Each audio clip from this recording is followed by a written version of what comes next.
All right. Welcome, everybody. It's great to be here with you. Thank you all in the audience for being there. I also wish to thank Molly Davis from IDSVA, who helped with the organization of this webinar.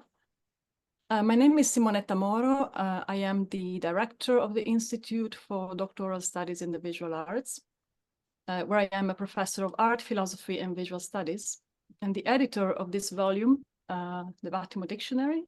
Here it is. Published by Edinburgh University Press in April 2023, so very recently.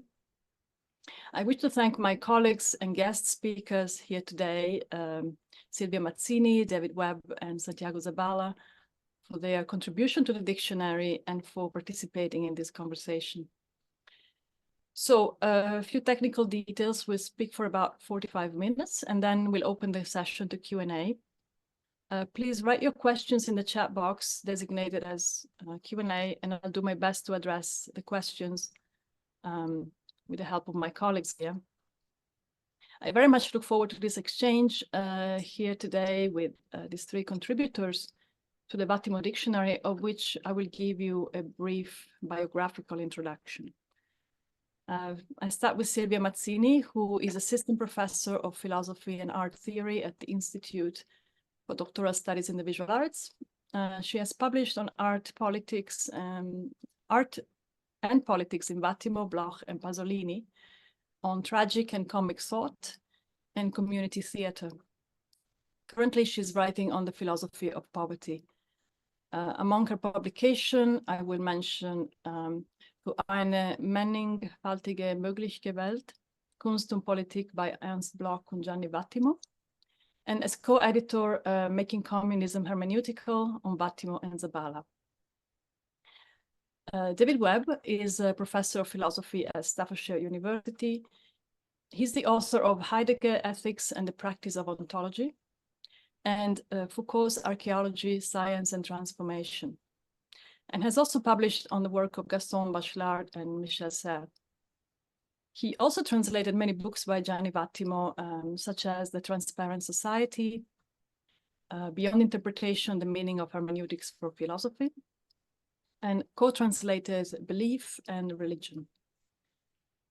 Professor Santiago Zabala is ICREA Research Professor of Philosophy at the Pompeu Fabra University in Barcelona. He's the author of many books, including Being at Large, Freedom in the Age of Alternative Facts, and Why Only Art Can Save Us, Aesthetics and the Absence of Emergency.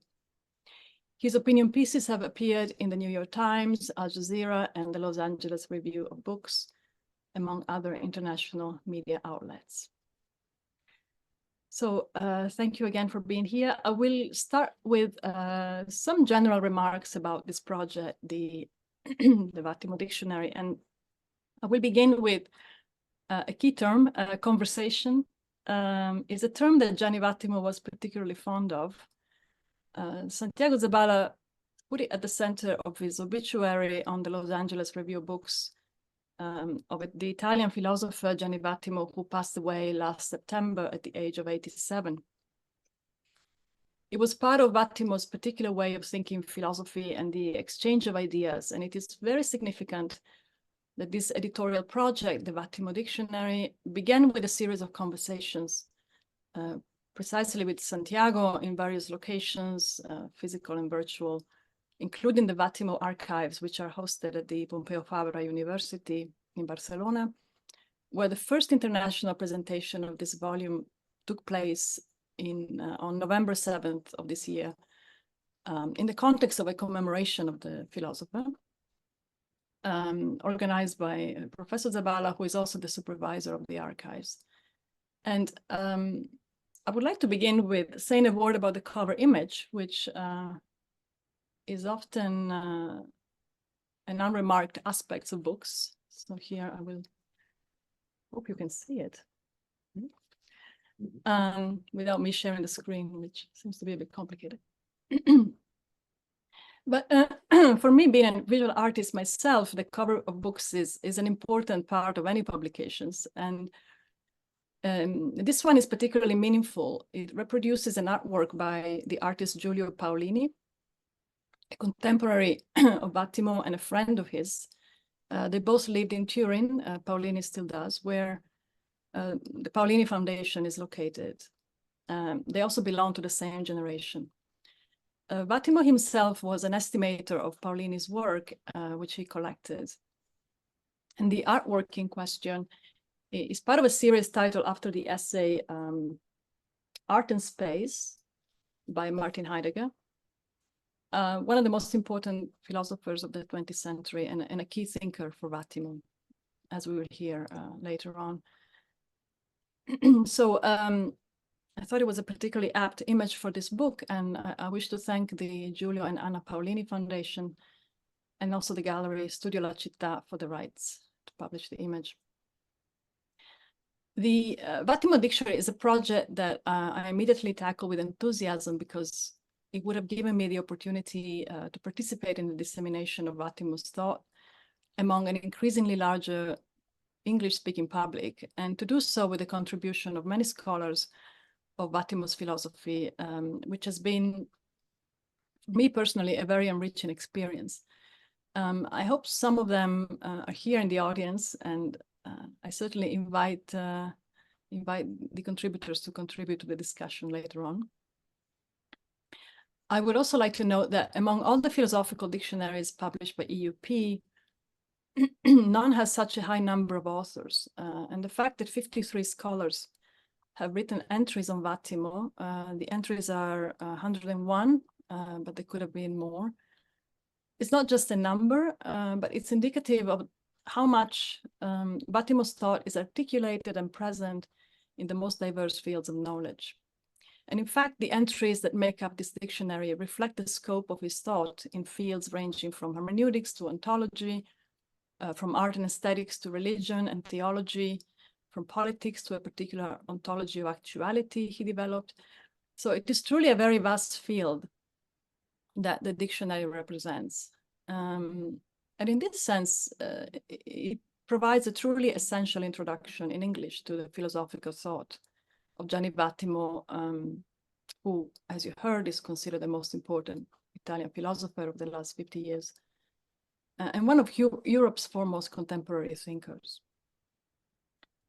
I also like to think of the term essential also in the sense of a succinct and accessible orientation into the meanders and ramification of Vattimo's thought, a toolbox to enable the reader to find the references in relation to keywords that inform his work and give the reader a chance to deepen their knowledge of a particular concept, author, or thematical approach in Vattimo's literature.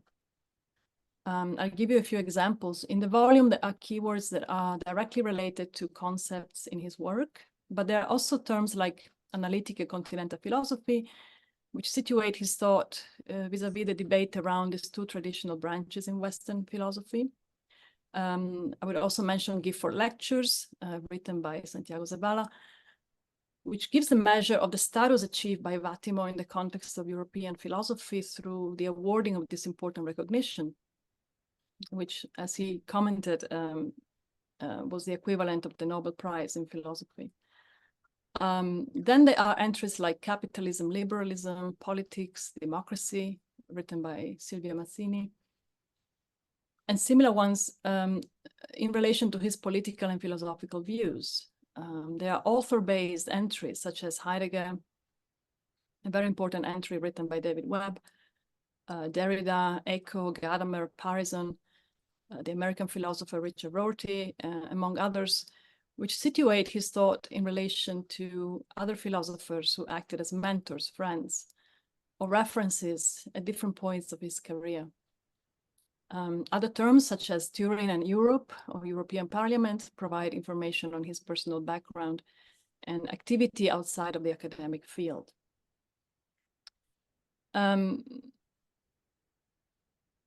So I will mention briefly some of the challenges of editing this book, which I think applies to philosophical dictionaries in general. The first was to select the keywords in a way that would make justice to the breadth of Vattimo's long career and philosophical production, while also reducing them to a number that will be manageable within the limitations of a book like that. So this requires some keywords to be cross-listed with others or subsumed under other terms. I mentioned here the example of charity, caritas, which has been subsumed under religion and also referred in ontological difference and theology.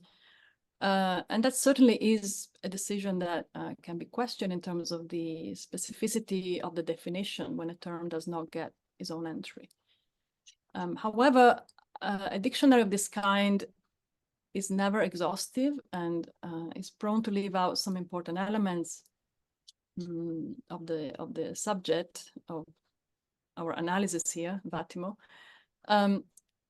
And it should act more as a stimulus for new research than as a place to find all the answers. And that's the spirit with which I approach this project. Another challenge, but also I will say an opportunity I face as an editor, is the question of voice or style. So even though there is a general editorial tone that I aim to maintain throughout the entries, I also wanted to preserve the individual author's style and approaches, also due to the fact that the authors come from a variety of backgrounds and linguistic traditions. So some differences are to be expected in the way the key terms have been developed, which also has to do with the relative importance of a term within Vattimo's oeuvre. But a book of this kind needs to remain polyphonic, to be authentically choral and collective. And multiplicity, although it's not a key word that has its own entry in the dictionary, was a concept that Vattimo valued very much. It's very well known that he was averse to what he called pensiero unico,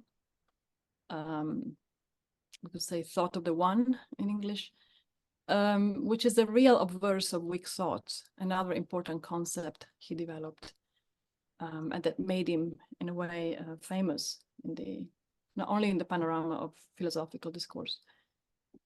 In a way, this dictionary could be thought of as a Tower of Babel of sort, in a positive sense, when there is a polyphony of voices coexisting together, but not necessarily following one direction.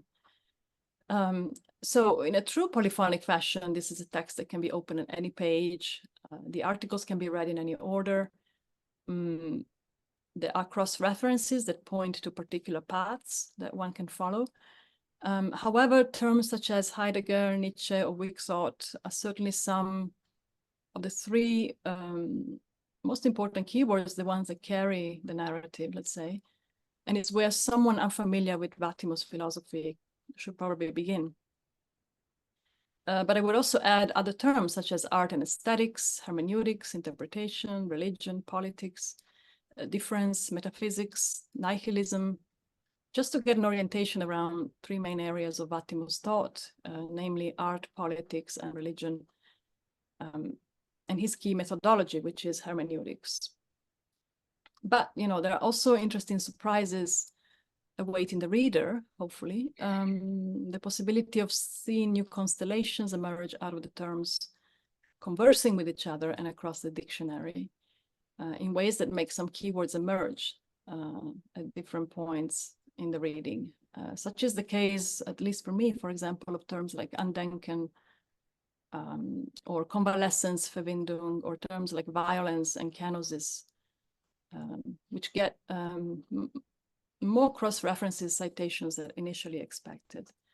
And so the hope is precisely this, that this dictionary is not simply used as a tool for research and definition of key terms, but also as a possible generator of new points of focus in the work of Vattimo and of new intertextual readings with other authors who are intersected their paths with him or participated in a broader conversation with his work. I will close my remarks. I see that we are coming to the 15 minutes mark. Oh, we actually went beyond already, but the most important part of the dictionary is the authors.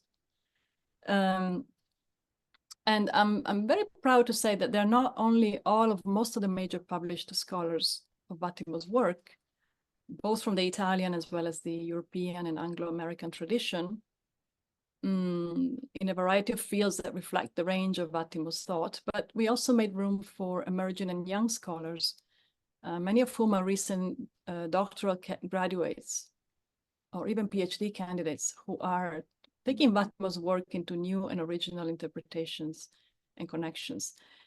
And that, to me, particularly as an educator, is an important detail in that it honors the legacy of Vattimo also as a beloved teacher and mentor.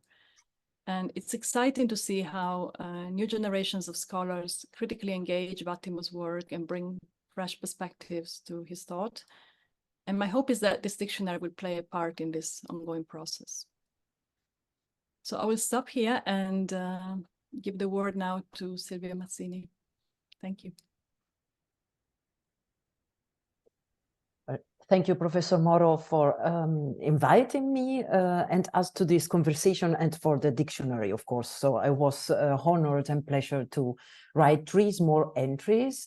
And this dictionary was already, I was immediately enthusiastic about the project, but now it gets an even bigger significance after Vattimo's departure from here, so to say. And well, it's a conversation. I like the definition of polyphonic voice. In this term, I wrote 3 more entries, so utopia, democracy, and enlightenment. And as you said, so that was also the attempt to show how each entry is connected among themselves, but also with the others. These 3 entries, I like to see them as a kind of political constellation, where politics in Vattimo, in my opinion, is an aesthetical praxis. And for different reasons, but above all, because I see politics in Vattimo as a participative, plural, and polyphonic creation. So something that we create together, and not the so-called politics of bureaucrats, as Hannah Arendt called this, or what we are used to see in television, but a collective taking part of our life together. And I like to see that as a participative creation, but also creation, because it's a really demanding the action of everybody, or inviting, actually. As we know, Vattimo was also very active in dialogue with contemporary topics. He regularly wrote in newspapers about culture, but also politics.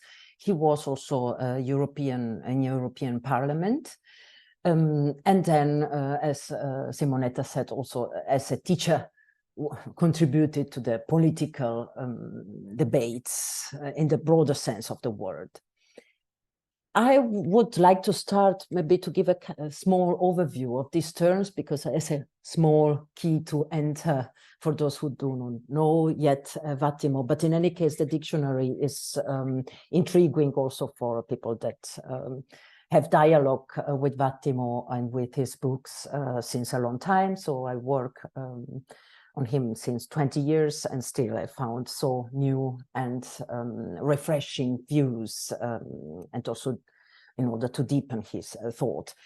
And well, my first encounter with Vattimo was about one of these 3 terms, so utopia.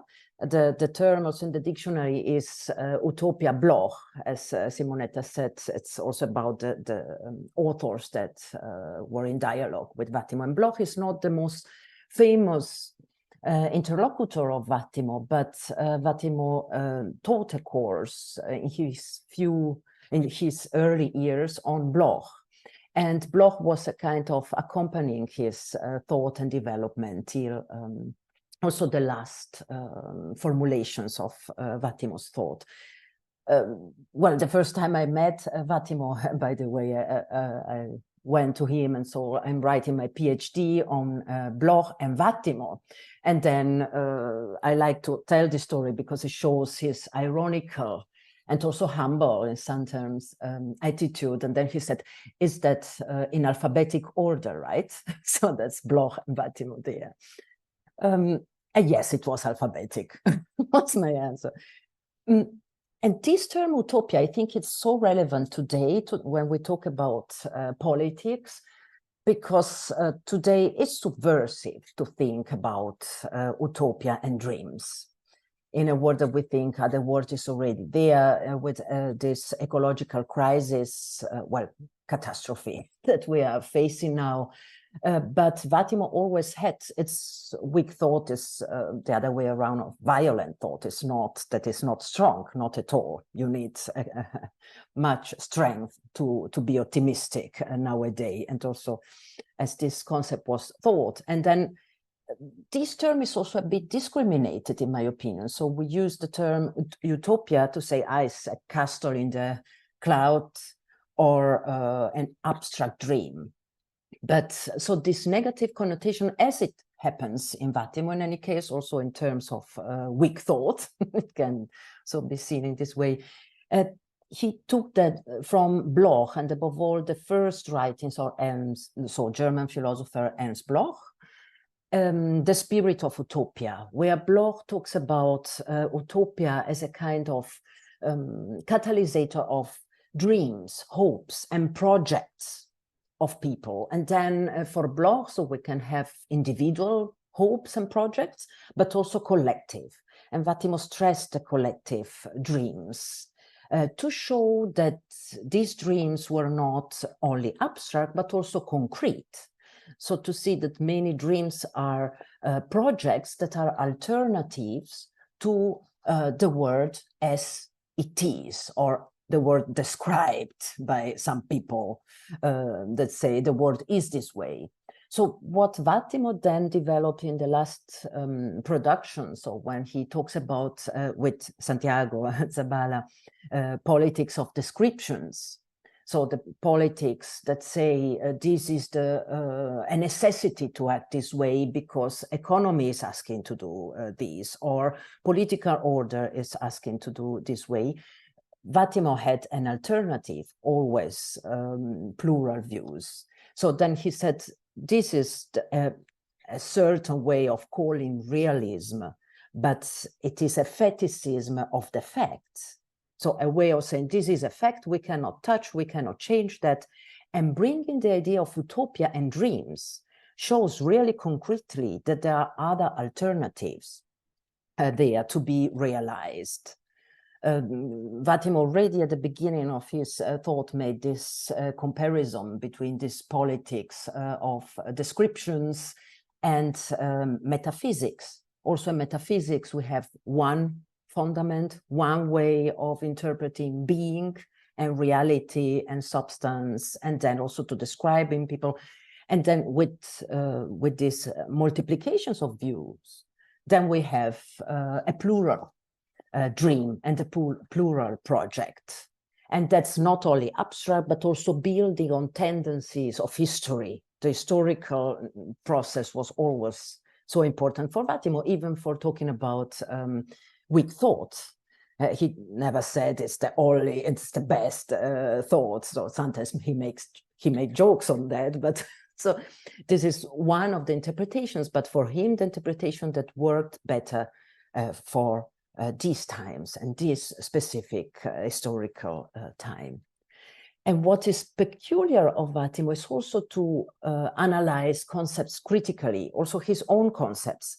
Even utopia, he said, yes, it's positive, yes, it's a discriminated term, but we also have to pay attention not to exaggerate, as he said, not to see that as the only saving power, because he did a kind of, school of suspect and critical analysis of his own positions and said, if utopia is seen as one dream, one political project, one way of doing arts, then it is, again, running the risk of making as metaphysics to being a kind of violent imposition of only one order. If we have one dream, then we see that as absolute, universal, and then as a consequence, we have to impose that everywhere with violence. So then he reflected on this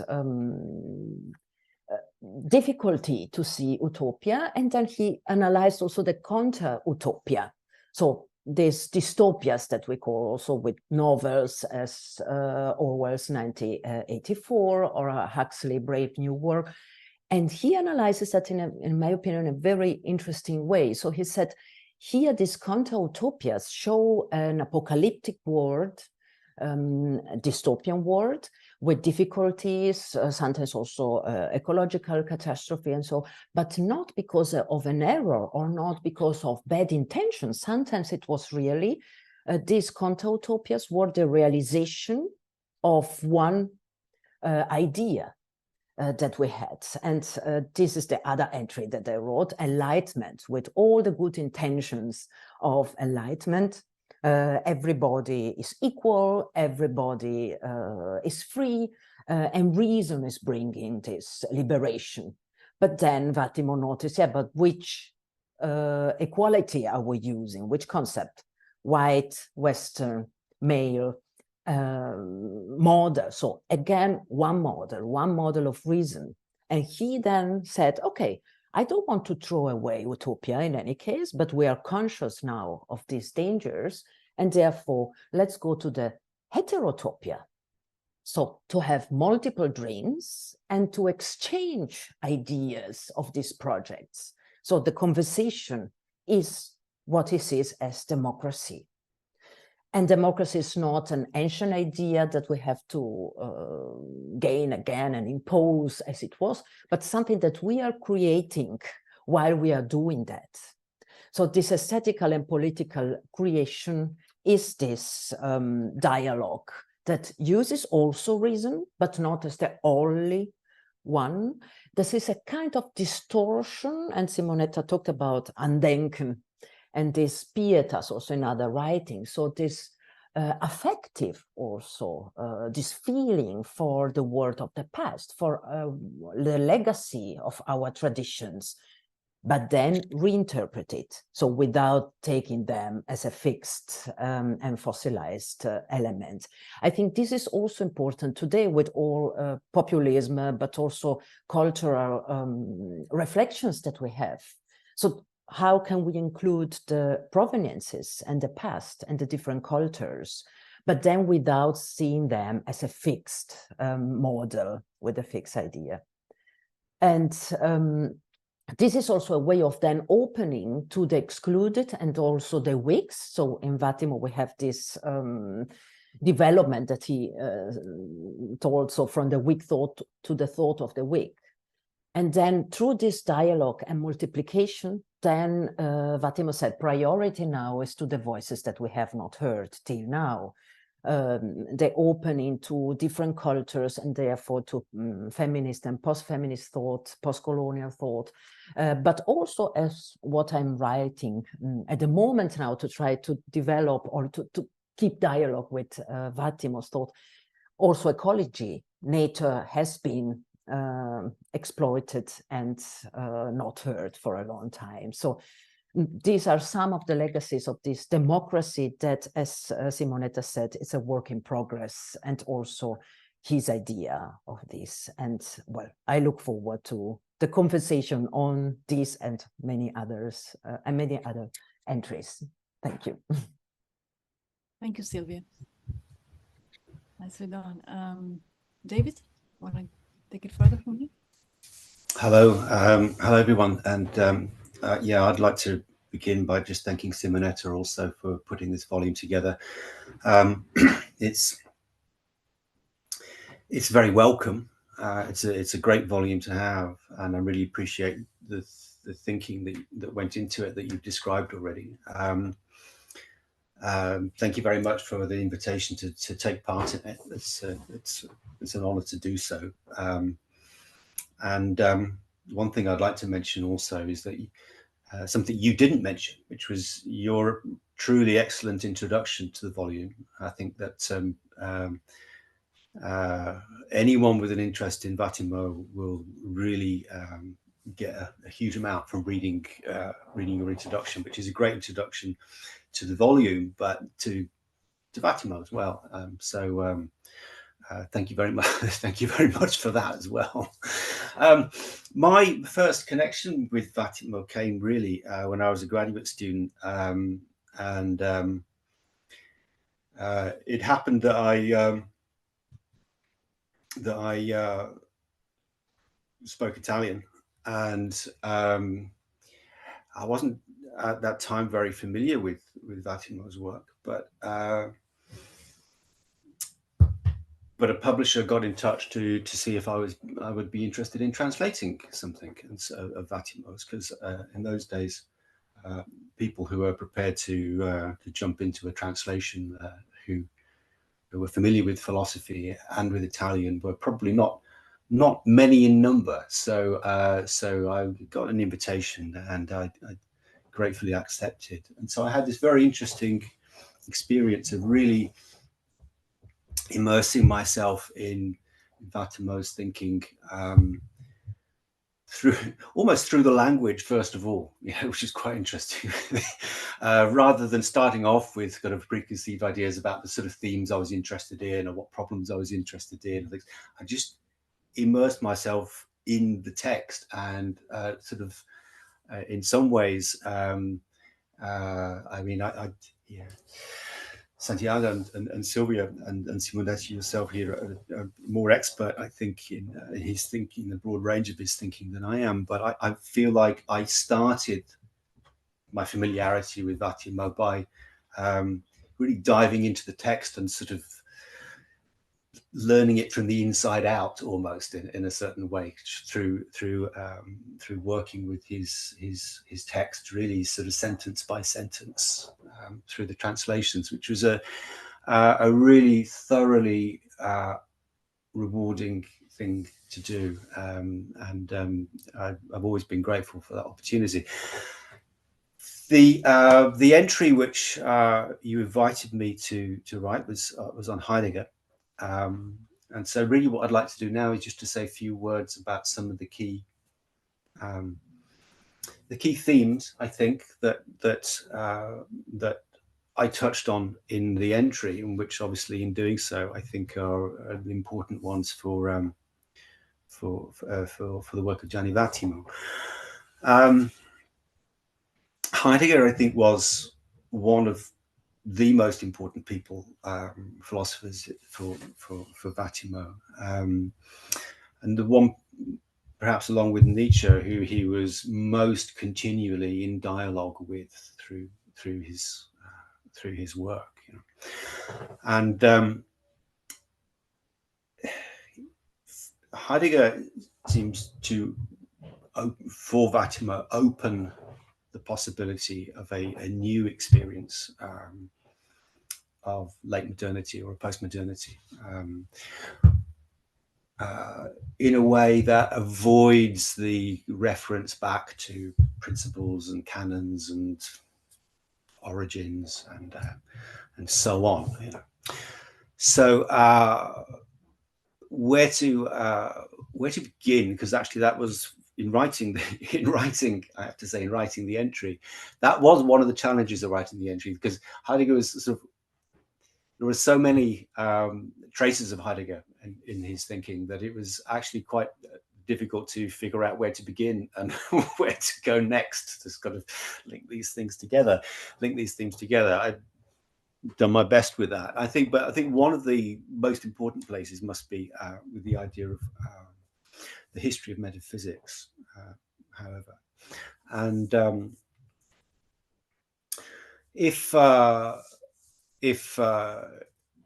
Heidegger's most famous book, perhaps Being and Time, is really important for Vattimo in terms of sort of setting the direction of his thinking about Heidegger, it was more the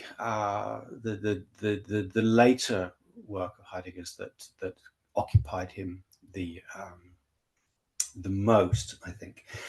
But from that first book, Being in Time, you really get the idea of the history of metaphysics as a forgetting of being, as a forgetting of the question of being, which is Heidegger's one of Heidegger's main ideas, should we say, and on one to which certainly Vattimo continued to respond throughout his work. And what does that mean, really?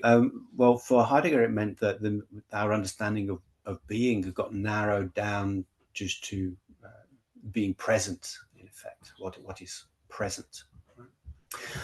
And one way to describe what that means is to say that for Heidegger, we'd forgotten the ontological difference, which is the idea of the difference between beings and being.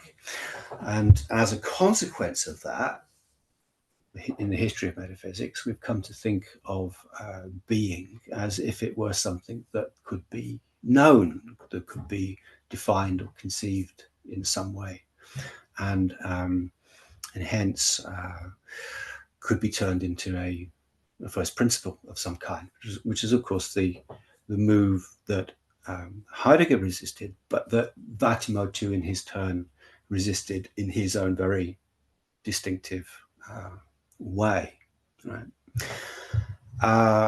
So in response to this idea of metaphysics as a forgetting of being, we have hermeneutics as an interpretation. Then what's the task of hermeneutics? Not an interpretation of the meaning of things as such, what are things telling us, but of the very event of difference, the ontological difference, by which being itself is disclosed in the world.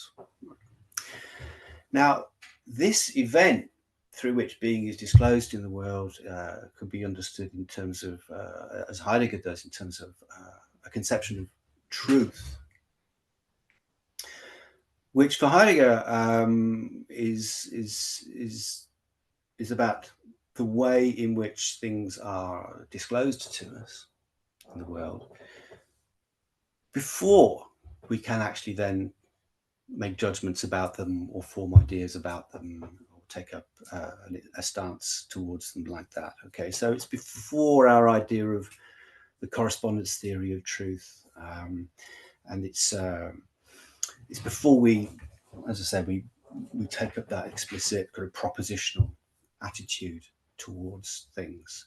It's about how things show themselves to us, and for Heidegger, crucially, and crucially for Vattimo, this event of truth is historical.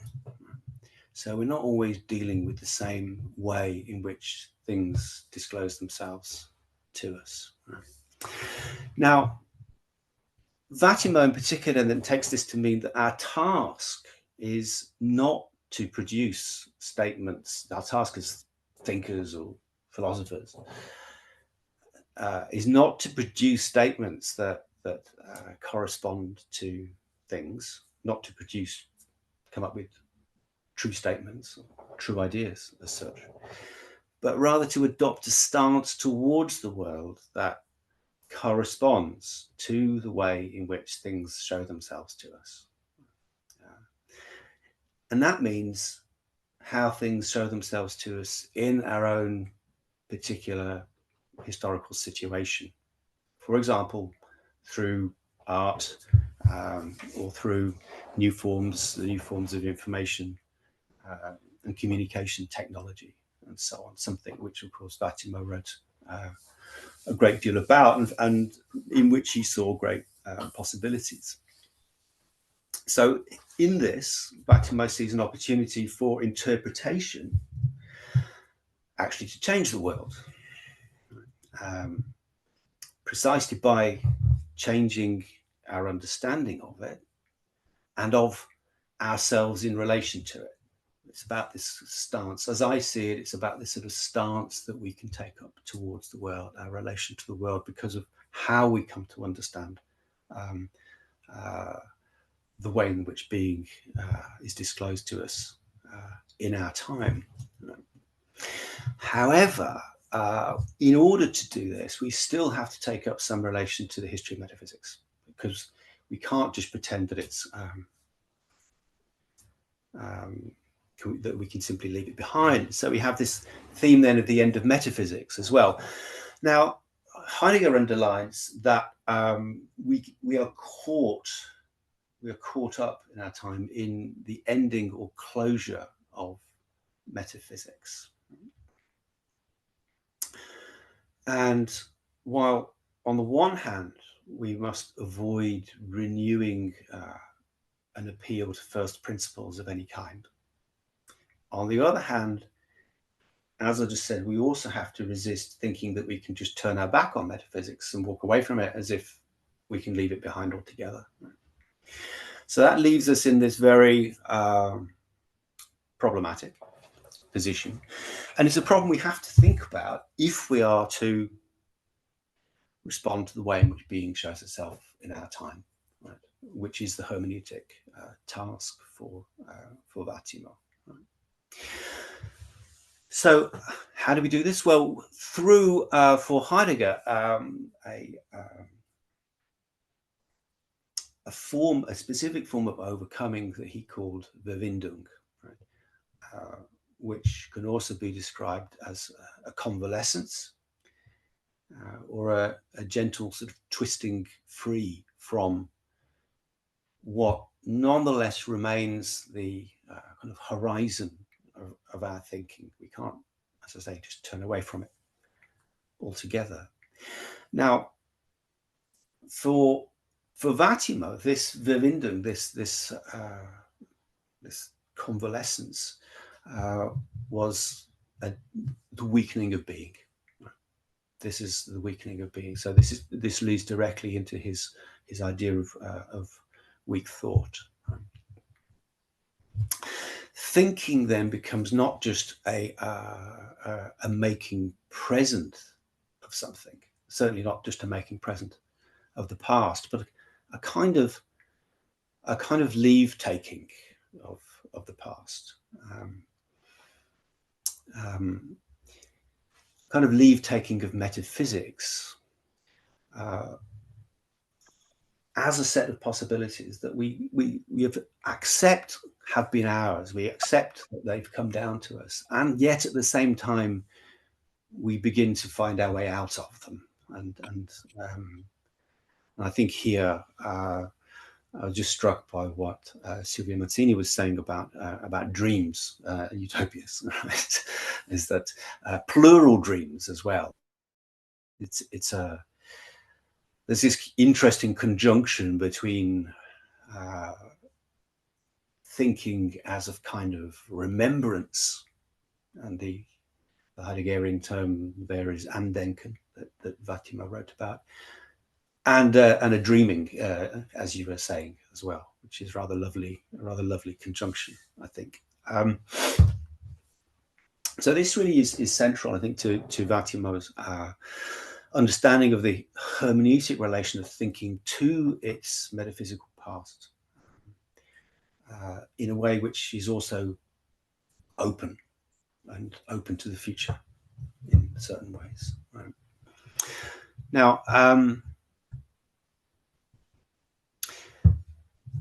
that openness and that plurality, I think, just to mention one or two things quickly, because I've got an eye on the time, also connects with the idea of a left Heideggerianism that Vattimo celebrated very much, against the idea that Heidegger somehow is offering us some strong sense of being that we had to go back to, that would provide a new ground of some kind. Actually, the hermeneutic sense of a continual openness and reinterpretation out of our own history is led into this idea of a left Heideggerianism instead. Now, I was going to mention one or two more things here, but I'm probably just going to run the time. Perhaps I'll move on through. In the end, I think if Heidegger calls our attention back to the idea of the ontological difference, which for him was really the one thing, the one idea, you know, as he said, every thinker has one key idea. For Heidegger, it's probably the ontological difference between beings and being. If Heidegger calls our attention back to this, for Vattimo, we cannot return to a single sense about what this might mean. And that's I think, one of the really interesting challenges that he presents to us. We can't go back to a single determination of difference, because to do so we would start straying back towards a metaphysics again, in some way, as some fixed point that we could go to. Difference is not only just not given as such, but because it's historical, we continually have to keep thinking about what this might mean, about how being is given to us, and how being is given to us in plural ways now, and as history changes. And that's really the task then of hermeneutic philosophy, I think, for him, is to interpret being as difference, and as that occurs in our time, without thinking that we can finally answer that question. And so it remains an ongoing, an open task. The one final just reflection really on thinking about Heidegger and Vattimo. One thing I didn't do in just talking through some of the themes very quickly here was mention all of the many other entries which intersect with this. I had a few names and connections and entries jotted down, but they're in the end are almost too many. But there's some really wonderful entries through the volume on a lot of the things that I've mentioned just now. As you were saying, Simonetta, the connections between all the entrances and the way they're cross-references, I think, is one of the really valuable parts of the book, one of the valuable things that we get from reading it. That's so I found. Just one last thought about Vattimo and Heidegger. I think Vattimo gives us a really distinctive reading of Heidegger. But I mean, there are many, many readings of Heidegger that we can find.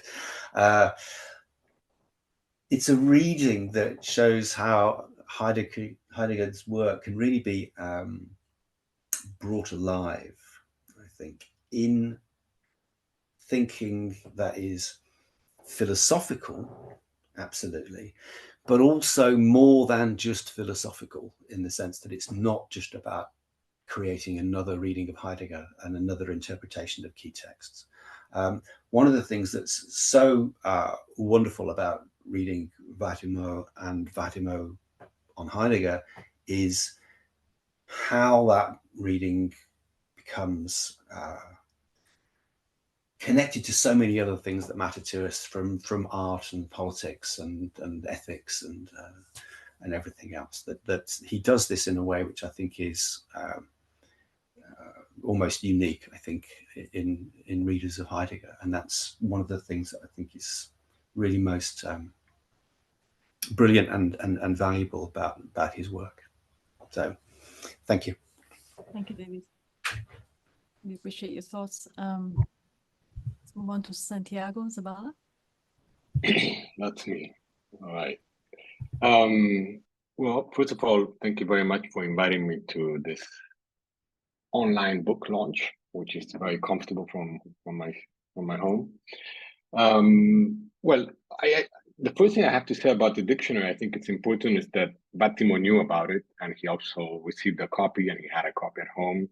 I think since as soon as it came out. So I know he looked over it, and he knew about it because I talked to him many times about it during the past years, and he was very excited, of course, and I think he was actually also quite surprised. It sounded very metaphysical, like David was saying, sort of too much.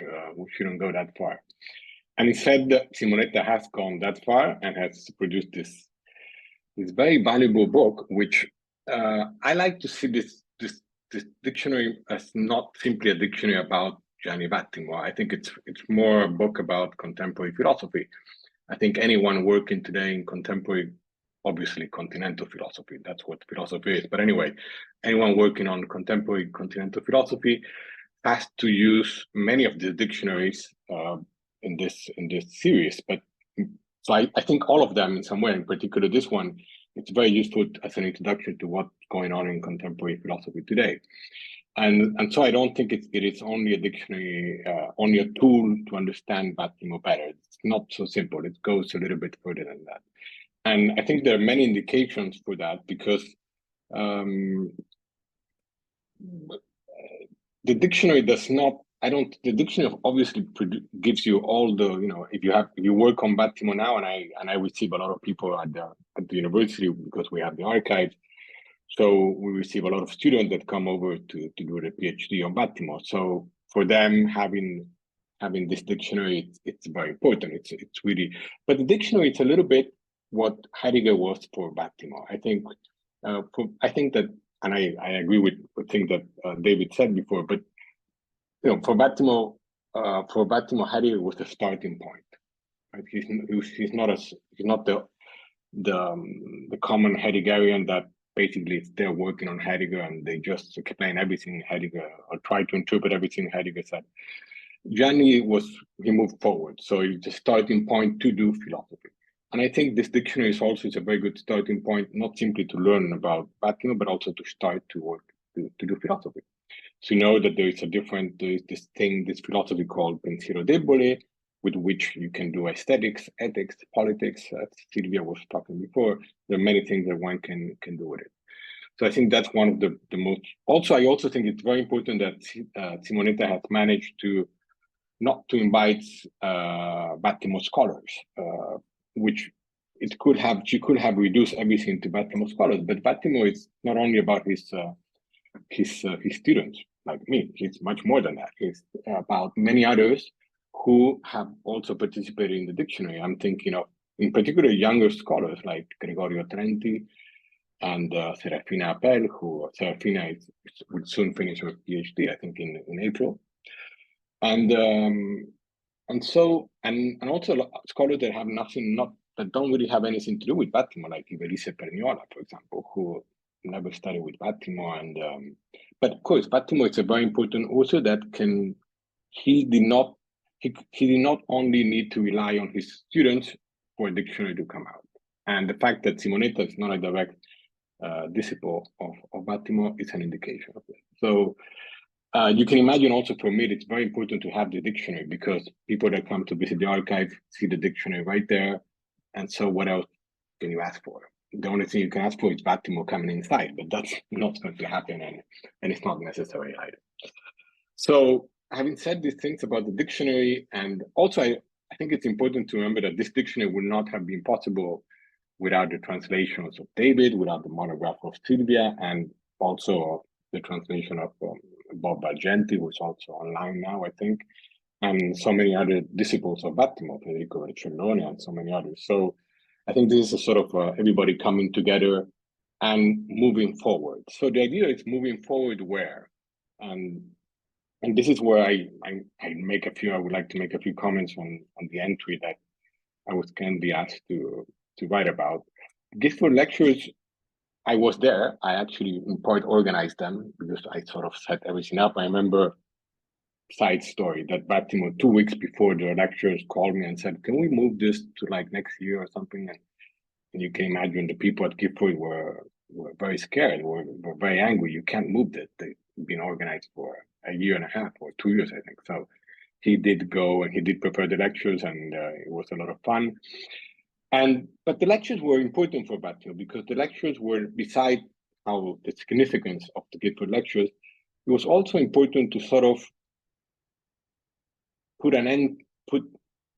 finish off something that he was trying to write, that he took a very long time to write, which was sort of to put the dots on this idea of an ontology of actuality, which is something that he always had in mind, that he always was also very perplexed to set up, because ontology of actuality is an expression of Michel Foucault, ontologie de l'actualité, in opposition to ontologie de la vérité, which would be an ontology of truth, which would probably be what analytic philosophers do.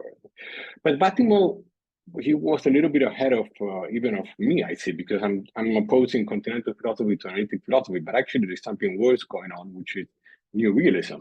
or ontology, and all these things, which really are sort of the cancer of contemporary philosophy. It's really sort of going back to Kant, to the first Kant. It's something that's very strange, that has a lot to do also with politics. In other words, if you read when this new realism thing started, it started precisely basically at the beginning of this century, and it begins also with this whole return to order, which is going on now, right? Since 9/11, there's a huge, I mean, we were much freer in the 70s than what we are now, okay? Which I don't need to make any refer to any particular conflict now, but I can simply point out how uniform we are now to a few internet companies, and not to mention from a financial point of view that there is literally no alternative whatsoever.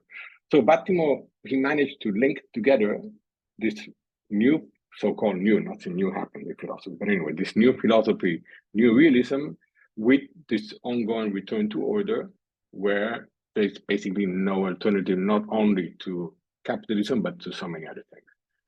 And it is important to read them together, because right-wing populism also calls for a return to order, right? A return to order, a return to reality. In other words, to leave all this postmodern, also political correct. I think that it's a problem. But anyway, and the problem with all this is that all this is predicated on the assumption that postmodernity is finished, which is something strange to declare, because first of all, you have to know what it is, because I'm sure if some of you have seen, there's a nice video of Zizek asking Jordan Peterson, who are you referring to about this postmodernists? And Jordan Peterson did not manage to say a single name, because they just don't know. So Gianni managed to individuate this return to order, which is a return to right-wing populism, and also on the other side, the absence of left-wing populism, which is something that it's very, very dangerous also. The fact, why isn't there all of Europe now it's in the hands of the right? And this is something that Vattimo has managed to link together with this new philosophical, and again, there's nothing new in new realism, but anyway, with this new position. So the Gifford lectures are really about this, and I think they are very important, because I wouldn't call the book that on which the lectures are based of reality its most important book. I don't think that's probably its most important book, but it is his book, the most important book we have in order to do what we're supposed to do with this dictionary, which is to move beyond Vattimo, in other words, to move forward. And I think Vattimo has given us a very clear indication that new realism is one of the biggest problems we have. And of course, that hermeneutic philosophy is the only way to oppose it. And I think that the dictionary is not simply limited to this, and you should also read the other entries, not only my entry. But I think that one other entry, which is very important to read, because I'm sure that many of you know that together with the dictionary, we also have Vattimo's autobiography, Not Being God, which is a very nice book. It's a lot of fun to read, that he wrote together with Giorgio Bartolini. So, and what's interesting about the dictionary, that it's also a complement to Vattimo's autobiography. If you read Claudio Gallo's entry on Turin, you will see this very difficult relationship he had with the establishment in Turin. He's the only philosopher who was never published by Einaudi, which is like la crème de la crème of Italian publishing, which of course it is not, but still, and he was never allowed there because of his workers' background, etc., etc. So I think that dictionary, you can imagine as a supervisor of the archive how happy I am that we have the dictionary, and we are. I'm sure that Vattimo. Well, I know that Vattimo is very happy with it, but the most important thing is that we are happy with it, and as far as I can see from the archives, we are very, very happy. Thank you, Santiago. Definitely, the happiness is mutual, and I'm very glad that you ended with this note of going beyond Vattimo, which is kind of the thought in my mind at this moment. which I'm sure is a question that many of us have, which is, what is the legacy of Gianni Vattimo, particularly now after his departure? So, and perhaps that's a question we can entertain. But I see there's a question in the Q&A, so I would go straight into that, mindful of time. And again, thanks everybody for being here, and feel free to put in your questions in the Q&A box. I have a question for Professor Webb by Abdullah Basaran. We are familiar with Vattimo's various, quote, readings of Heidegger, but this mostly focus on Heidegger's earlier writings and the Care. But I'm wondering how Vattimo considered Heidegger's later thoughts on the other beginning, Anfang, and rereading the Greek classics such as Heraclitus and Parmenides. Did Vattimo ever deal with this line of thought?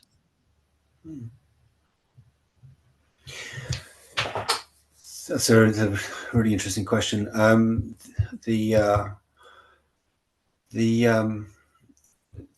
think I don't know of anywhere where he dealt with Heraclitus and ancient Greek thought. That's not to say it's not there. Perhaps Santiago and Silvia may know.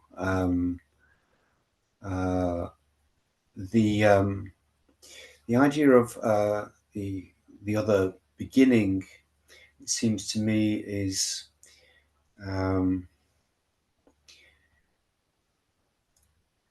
again, I'm not familiar with a detailed interpretation of that element of Heidegger's writing in those really dense works of the 30s, but in particular. But I think you can see the connection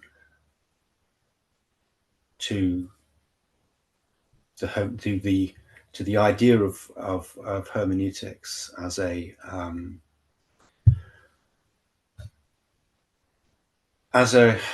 and it goes back to that conjunction, Marie, I mentioned earlier, between remembrance and dreaming, I suppose. It's the idea that hermeneutics can be the recovery of a possibility, but it's a possibility that we don't have to go back to and be faithful to as something which then dictates our future. It's a way of being true to a disclosure of being that opens up new possibilities for us, actually. I guess that's the way I would put it. And so I'd be interested to know if my colleagues here, if Santiago and Silvia and Simonetta have another view on it. But my feeling would be that you don't find it an extended interpretation of this in Vattimo's work, but that it almost animates his thinking in certain ways. I find his thinking consistent very much with it. Right? So I would say that. Thank you, David. Anyone else wants to contribute to that question? Silvia. Oh, thank you, Santi. Well, I totally agree. And so as far as I know, the second Heidegger is crucial for Vattimo and for his view on arts, the question concerning technology. So this is his way of coming back to the different Anfang and beginning. Above all, yes, in terms of arts as an event or this creation, so creating new words, but not in the interpretation as I think I interpret the question of Parmenides and the others, so specific philosophers. So that's also, and this open into the future, so also for the works of art and so on. The idea is, as David now was stressing, so recreating that, not coming back in this way. Maybe adding only to show that Vattimo was also for diversity and diverse voices. He was including a lot also Hannah Arendt, and in these terms, so it's a way of connecting a bit through Heidegger. So his idea of democracy was in dialogue, in my opinion, also with Hannah Arendt there. So it's coming back to ancient Greek work, but then reinterpreting for the future.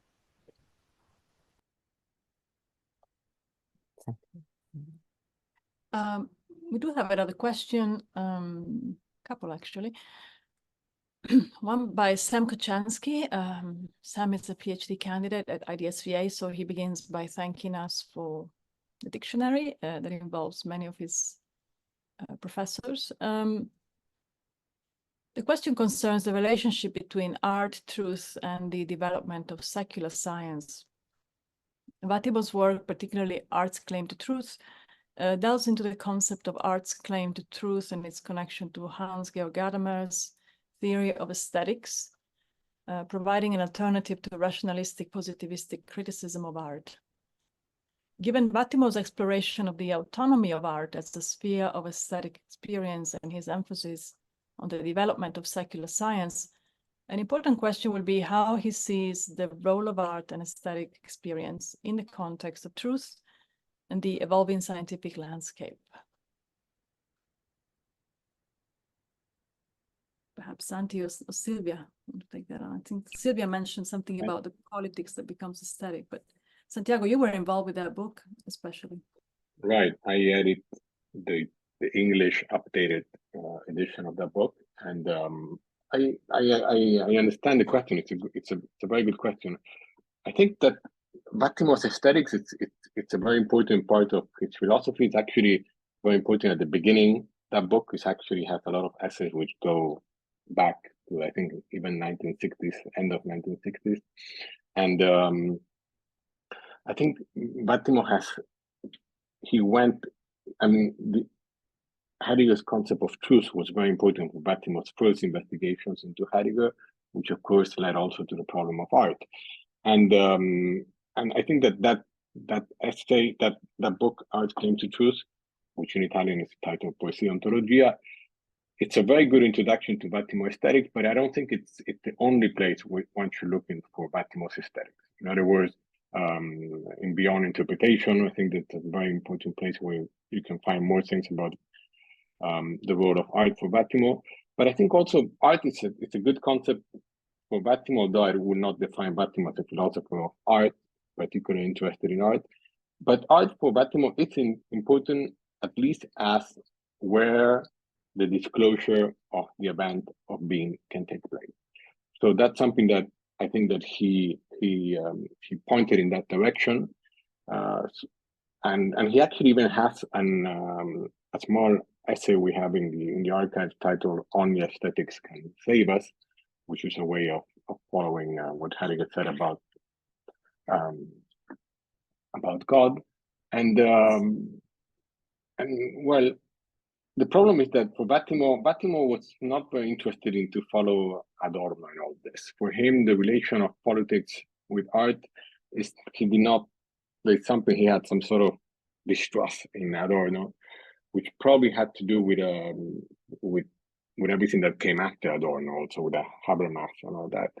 And but I think for Vattimo, the role of museums, the role of art in general, has to be read through ontology, through Heidegger's ontology. That's what he's trying to point us to. I think that Vattimo did take Heidegger as a starting point for many things, but in some other places, he was very keen to follow what Heidegger was saying. And I think that maybe art is one of those places. While instead, of course, politics is not.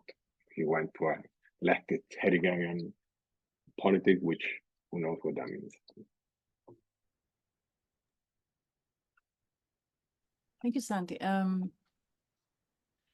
don't know if you want to comment on that, Silvia, but I have a question for you specifically. So maybe you can interweave it with this by Dejan Lukic, professor at IDSVA. The question is related to what you mentioned already, Silvia, namely, to what extent is Vattimo influenced by Bloch, including stylistically, and how explicit was he about this influence? And is Vattimo continuing Bloch optimistic theology without God, so to speak? Thank you, Simon. Thank you, Dejan, for the great question. Yes, well, I would say that using a term of Bloch, Bloch is there in a kind of latency in Vattimo. It's not so explicit at the end, or well, Vattimo quotes Bloch also in the end of modernity, so not only in the early works. Above all, the Bloch of Geist der Utopie, so Spirit of Utopia, so the first Bloch, referring to the question of the art. So then I try to connect the elements. So the first Bloch was analyzing, also written in a very expressionistic way. So his style was beautiful. By the way, there are some publishers that say, no, Bloch is not a philosopher, he's a writer, as if a philosopher would not be able to write well. Well, this is the artist philosopher here, please. So in this first book, so Spirit of Utopia, Bloch analyzes a lot, not only, but talks about, not only analyzes, the avant-garde of the beginning of the 20th century. And this, the role of the avant-garde was very important for Vattimo, also for talking about this prophetic view, but not prophetic as inspired by God, but opening to the future as well. So making a projection and a project. We have it in Heidegger, the Geworfenheit, and then the authentic existence is also an individual project, but here goes in the direction of a collective one. And rightly, you say this optimistic optimism without God. And well, in Bloch, there is this optimism, although Bloch says, yes, it can be realized or not, but I prefer to believe that, because if we believe in that, connected also with his interpretation of the praxis, then there are more possibilities that it can be realized. I think so. Therefore, it is there, Bloch in Vattimo. Stylistically, I would say they're pretty different, because Vattimo, in my opinion, but maybe David can say more on that from the perspective of the translation, so that Vattimo writes really well. Students appreciate also his very clear way of writing, and the same fantastic style of speaking and giving lectures. So it's he worked also on television and making accessible, complex contexts without losing depth through his ironical view. But irony was not there only to make that entertainment. Well, he enjoyed that, but it was adding a value of deepening the material. Maybe this teleology. So for Vattimo, Bloch says maybe it's a bit more still. It's a kind of, he talks about multiversum. And I think Vattimo has a multi-diversum. So not one direction where everybody goes. Well, Bloch talks also about polyphony, but Vattimo is really more to say this heterotopia, so stressing these elements. So there are communalities, but also with differences, I would say. But thank you for the question, because I'm coming back a bit to an ancient topic and then bring it to the future, as we were saying. Thank you, Silvia. Question by Stanley Bermudez, also a student at IDSVA. This is probably for Santiago. He says, in an interview that Vattimo did for La Vanguardia in 2012, he mentions Hugo Chávez's Venezuela as an example of that regime coming close to the ideal of a weak communism, saving us. He states that Venezuela has tripled healthcare, reduced mortality rate by a third, eliminated illiteracy, reduced poverty by 72% since 2003. Does any of you know if Vattimo still felt that way before his death about Venezuela? Given the mass exodus of Venezuelans today, precisely because of lack of healthcare, basic necessities like food, water, electricity, etc., personal and public safety, and increased poverty, what good is eliminated illiteracy if the same people that now know how to read and write do not know what they're going to eat today? And I'm saying not the first time I get these questions. You have Don't worry. co-authored that book. No, the thing is, most of the answer to that question is actually in Silvia's book, Making Communism Hermeneutical. If you read that book, which I'm happy to send you a PDF copy, if Silvia agrees, of course, you will find the answer to that question there.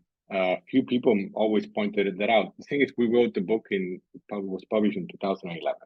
And then in 2016, I think, or 17, we replied to all the essays, and we had many questions like that. But anyway, the book was written. I mean, basically, the answer I have to give you is the reason why Venezuela is in this situation it is now is one, because Chavez is not there anymore. I should remind you that he died. He's now with Vattimo, probably, or Vattimo with Chavez, one of the two. And two is that Venezuela has an international embargo on, which means that they don't get anything, no medicine, nothing, for the past at least 25 years. So, I mean, I live in a country, or any country basically, that has an international embargo for more than a month will have serious problems. It's not a question of, it's not the fault of any particular politician. One thing was Chavez, another thing is Maduro, the president that followed his presidency. So two different things. And as far as I'm concerned, Vattimo continued to be very much in favor of what Chavez has done, and but not only him, also people like Noam Chomsky, or well, the list is very long. Thank you, thank you for reminding us of the book that Silvia co-edited. It's a very good book. I think we have it in our libraries. Great. Well, continuing with a topic we have touched upon earlier, Ana Fernandez asks, why is object-oriented ontology not philosophy?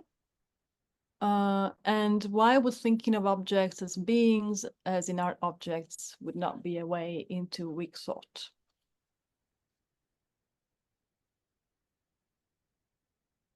I wonder who, David or Santi? I was going to say Santiago. I'm sure you. I think you might have more of a view on how that works from Vattimo. So I'm handing that one to you. Oh, that's not fair. I just answered a difficult question. And I come in between if you want to. I simply start because maybe I simply interpret the answer by saying that if I read that correctly, but I hope you help me, probably I go in the wrong direction. So is that why is this object-oriented ontology, is that also philosophy or not? So I would put that in a kind of the discussion of Vattimo in The Adventures of Differences, and then he developed that later. Maybe this is also including a part of what I understood is Sam's question about the role of science and this dialogue. And then Vattimo is building on the reflections of Dilthey, so that this division of disciplines is also a kind of consequence of the metaphysical approach of the world. So we decide what is ontology, and this is politics, and this is aesthetics. And then Vattimo stressed the idea of interpretation, so of putting multiple voices and approaches, and also the historical relevance of a certain interpretation. So when he analyzes the paradigms and the rhetorical revolution of scientific paradigms with Kuhn, and then he says, now this is the interpretation that works better also for science. So science is not a kind of abstract monolithical way, and philosophy as well. So this object-oriented ontology, if I understand the question correctly, and that's very intriguing, and I'm curious now what you think, you all three, Simonetta as well. So then would be included. Yeah, please. I can add a word to that. A lot of the lot of my time over the last few years has been spent with French philosophy of science and epistemology and historical epistemology and discourses like that. And I think, so I'm not going to answer directly with respect to object-oriented ontology, but I think that it has a certain rather problematic relation with some of the things which are going on in those areas. But what I think you really find through philosophers such as Bachelard and Michel Serres and Bruno Latour is this idea that the world is a place of communication, basically, right?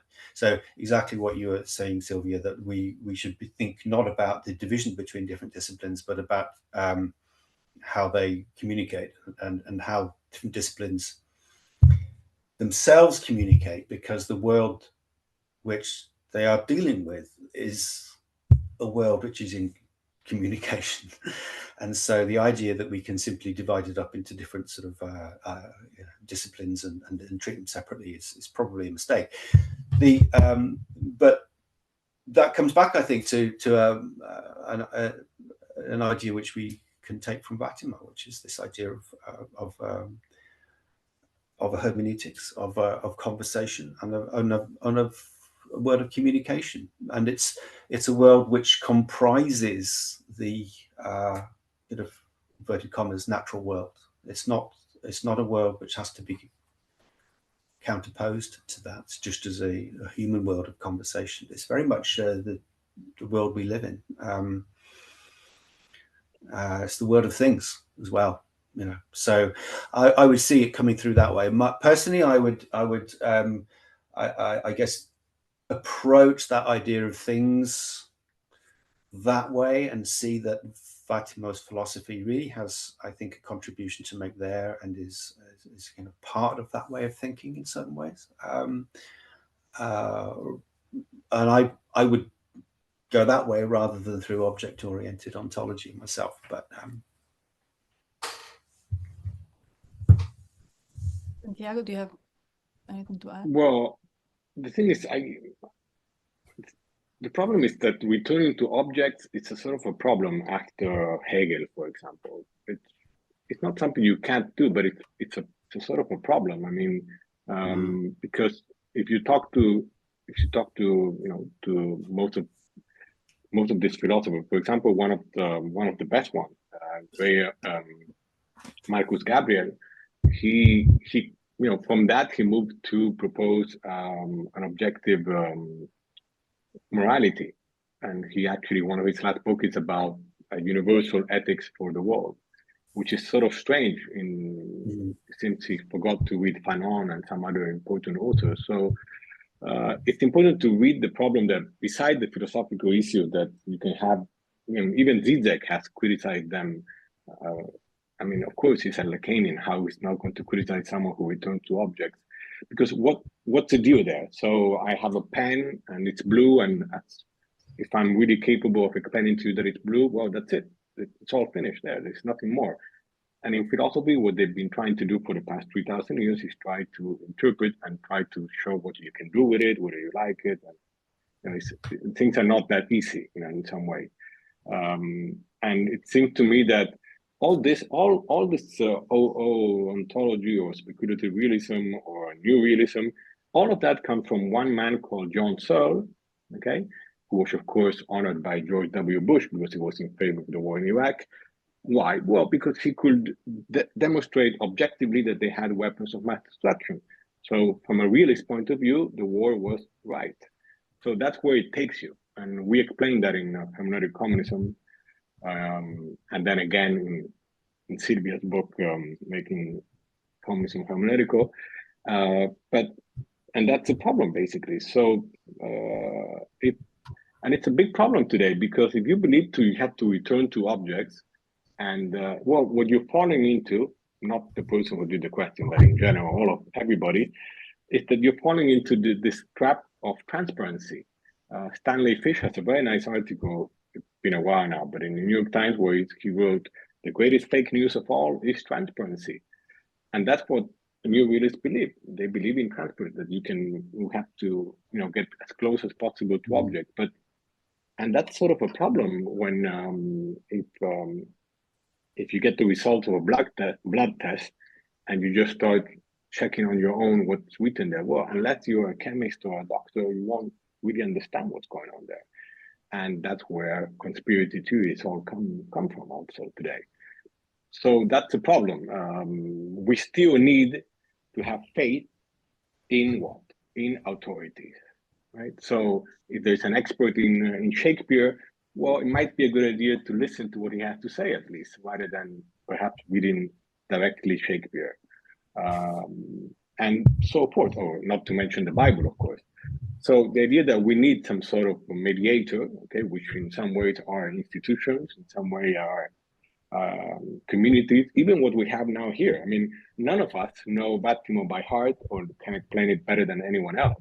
We can probably explain it a little bit better than what Vattimo would explain his own philosophy, because we always need a distance from what you write. But none of us have the authority to say, well, we know everything he says. There is no transparency there. We all read him from a different perspective. But that different perspective, which is what David was talking about, the ontological difference, it's what counts. In other words, if you forget the difference, you fall back into reality, into realism, okay? So that's a problem. So one last example, a few months ago at a art gallery, this artist was telling me that I was wrong, that ontology was the way to go for artists and everything. And he exposed a tree. He actually bought a tree from the forest and put it into the gallery or something like that. And he was telling me the tree is real. It's a real tree. And I was telling him, no, it is not the same tree anymore. Within the gallery, you can't do anything with it. You can't touch it. You can't. It's not anymore that same object, right? So when you lose that context, that institutional context of art and even also philosophy, you fall back into metaphysics. And well, you might believe Donald Trump that knows everything about the vaccines. Thank you. I see that we're approaching the an hour, 30 minutes, so we should probably end it here. I want to acknowledge one comment by Robert Valgenti, who writes, I don't have a question, but just want to thank Simonetta for editing the dictionary and inviting me to participate, and to the entire panel for being and continuing to be great interpreters of Gianni's thinking. Nice to see you all together here, and nice to know, Bob, that you're there in the audience, and thank you so much for your work that you did do and continue to do. Finally, Monica von Brecht asks, what was the term you referenced as the sort of one? That's a poor translation, I guess, and maybe this is, I'd like to ask David, how would you translate pensiero unico? Which is, what Vattimo was really worried about in terms of the fact that, again, in this sort of postmodern era, we seem to have arrived at a situation. Unitary thought, perhaps. Unitary thought. Yes. Unitary thought. Mainstream.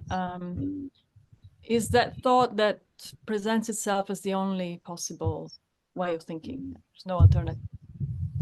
And that can be explained historically with sort of the end of the Cold War. I mean, one could draw reference to a time when it was believed that we are beyond history, right? So the only possible way would be the Western. Maybe in the just thinking about the road signs as well. Perhaps one way thinking might be the way to go. Because you have nice echo of Walter Benjamin there. Yeah. But yeah, it's whatever is not pluralistic or acknowledges differences. Again, back to that term difference. Also homologizing, maybe, in the sense that everything is homogeneous. Then, yes, which points to another keyword, which is globalization. So I think you will have fun looking for traces of that in many of the keywords. But it's definitely something that Vattimo was very concerned in terms of how the current discourse has been reduced, right, to just one way of acceptable way to think. Which is just to follow up, which is a way of saying that Vattimo will add, well, our greatest problem now is that we don't have enough conflict, right? We don't really have a real conflict. That's why most analytic philosophers, they don't really have big discussions among each other. It's sort of a dialogue. It's not a real conversation. And the problem is that we don't have enough conflict, in other words. And if you look at, well, where you are, the Republican Party and Democrat, basically the same thing. Here also it happens it's basically the same. So even from a political point of view, there's not enough conflict. And by conflict, I mean conflict at least within democratic institutions. But there isn't anymore. And that's probably one of the reasons why Vattimo always insisted that la globalizzazione è una presa in giro. Globalization is basically they're joking with you. It's a farce. It's useless. It's a way of making sure that there isn't any conflict anymore. Of course, by not being there any conflict, there is a much greater conflict than the one we're experiencing now. The fact that we are talking in English is already an indication of that. Right? Not that it's wrong, but the fact that if you publish your PhD, the ones that are finishing now off, if you publish it in English, you would have much higher chances of getting a job than if you publish it in German, for example. And this, unfortunately, today also works for German scholars in Germany. So that's what globalization also means. For Vattimo, not for me. Nice point of specification. Thank you so much. I think we should. Okay, I have a request to spell it. How about I type it in? Huh? Pensiero unico. I'm very bad at spelling.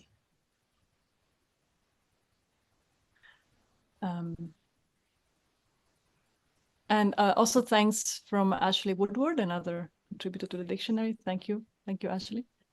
And thanks everybody for being with us for this long. It's been a real pleasure to introduce you to some salient aspects of this dictionary. I hope you will find it stimulating, enlightening, and hopefully creative at the same time. So, thank you, David, Silvia, Santiago.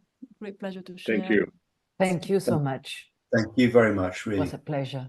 Have a great day.